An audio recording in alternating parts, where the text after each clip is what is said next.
नमस्कार, स्वागत है आपका दृष्टि न्यूज उत्तराखंड में। मैं आपके साथ संदीप पोईवाल। दोस्तों, जैसे कि आपको पता है कि भारत युद्ध की स्थिति में है और युद्ध की स्थिति में नहीं बल्कि युद्ध हो भी चुका है। रात भी पाकिस्तान का एक विमान मार गिराया है।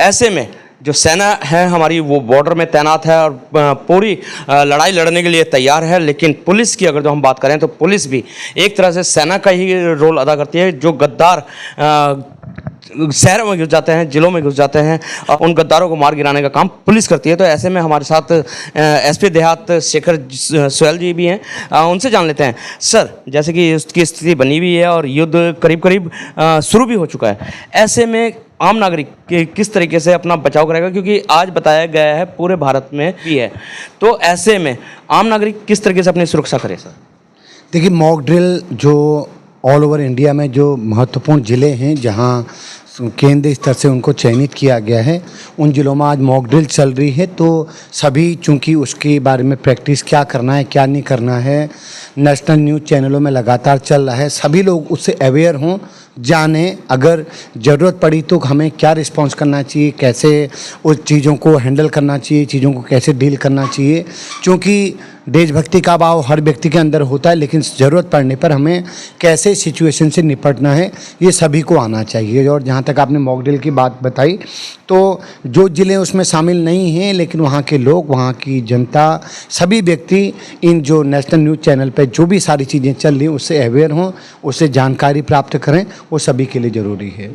सर, एक बहुत बड़ा सवाल उठता है कि बॉर्डर पे सेना तो तैनात है और सेना जो है बॉर्डर पे आतंकवादियों को मार गिरा रही है या दुश्मनों को मार गिरा रही है, लेकिन बहुत सी बार ऐसा देखा जाता है कि अपने घर में भी दुश्मन होते हैं और पुलिस पूरी शिद्दत से, ऐसे में जो आम नागरिक है वो दुश्मनों को कैसे पहचाने?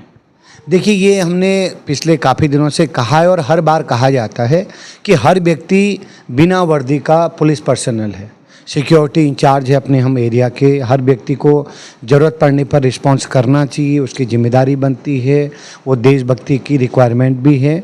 और अगर कभी कुछ ऐसा होता है तो जब भी हायर लेवल पे हमारे केंद्रीय राज्य स्तर पे जो भी निर्देश मिलते हैं उन निर्देशों का पालन किया जाए।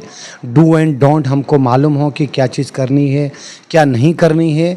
जहाँ तक अंदर संदिग्ध वाली बात या दुश्मन वाली आप बात कर रहे हैं, कई बार ऐसी चीज़ें हो जाती हैं, तो इसके लिए हमने पहले भी कहा है कि सभी लोग सतर्क रहें, अपने आसपास के बारे में पूर्णतः जानकारी रखें।